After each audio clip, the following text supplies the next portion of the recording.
വിശുദ്ധ ലൂക്കാ അറിയിച്ച സുവിശേഷം 1-ാം അധ്യായം 41 മുതൽ 45 വരെയുള്ള തിരുവചനങ്ങൾ.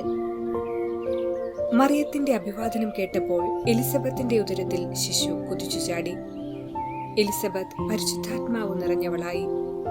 അവൾ ഉദ്ഘോഷിച്ചു, നീ സ്ത്രീകളിൽ അനുഗ്രഹീതയാണ്, നിന്റെ ഉദരഫലവും അനുഗ്രഹീതം.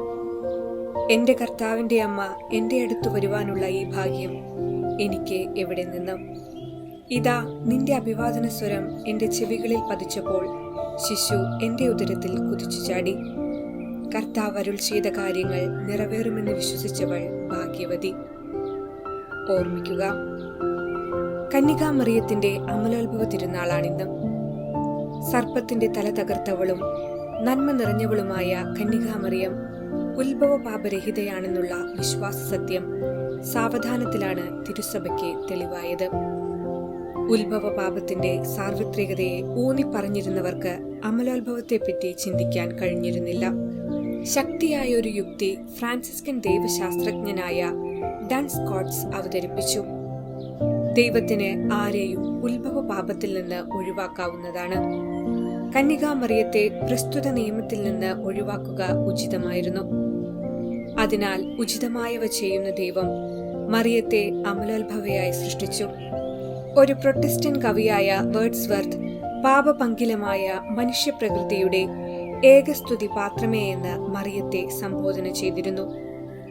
1854 ഡിസംബർ 8-ാം തീയതിയിലെ അവർണ്ണനീയ ദൈവമെന്ന തിരുവെഴുത്തു വഴി 9-ാം പിയൂസ് മാർപ്പാപ്പ അമലോത്ഭവ സത്യം ഇങ്ങനെ നിർവചിച്ചു: അഖണ്ഡവും പരിശുദ്ധവുമായ ത്രിത്വത്തിന്റെ സ്തുതിക്കും കന്യകയായ ദൈവമാതാവിന്റെ മഹത്വത്തിനും അലങ്കാരത്തിനും കത്തോലിക്ക വിശ്വാസത്തിന്റെ പുകഴ്ചയ്ക്കും കത്തോലിക്ക സഭയുടെ പ്രചാരത്തിനുമായി നമ്മുടെ കർത്താവ് ഈശോ മിശിഹായുടെയും പത്രോസ് പൗലോസ് സ്ലീഹന്മാരുടെയും നമ്മുടെയും അധികാരത്തോടുകൂടെ നാം സ്പഷ്ടമായി നിർവചിച്ചു പ്രഖ്യാപിക്കുന്നു.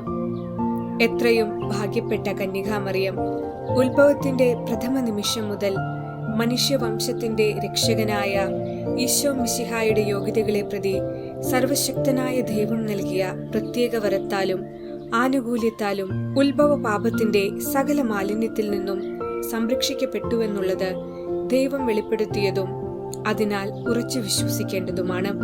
മാർപ്പാപ്പയുടെ ഈ പ്രഖ്യാപനത്തെ ഉറപ്പിച്ചുകൊണ്ട് 1858 മാർച്ച് 25-ാം തീയതി ലൂർദിൽ ദൈവമാതാവ് വിശുദ്ധ ബർണദീത്തയ്ക്ക് പ്രത്യക്ഷപ്പെട്ടു പറഞ്ഞു, ഞാൻ അമലോത്ഭവയാണ്. പാപം കൂടാതെ ഉത്ഭവിച്ച മറിയമേ, അങ്ങയിൽ അഭയം തേടുന്ന പാപികളായ ഞങ്ങൾക്ക് വേണ്ടി അപേക്ഷിക്കണമേ. അമ്മയുടെ മാധ്യസ്ഥം സദാസമയവും യാചിച്ചുകൊണ്ട് എല്ലാവിധ പാപത്തിൽ നിന്നും പാപ സാഹചര്യങ്ങളിൽ നിന്നും പൂർണ്ണ വിടുതൽ ലഭിക്കുവാൻ വേണ്ട കൃപയ്ക്കായി പ്രാർത്ഥിക്കാം.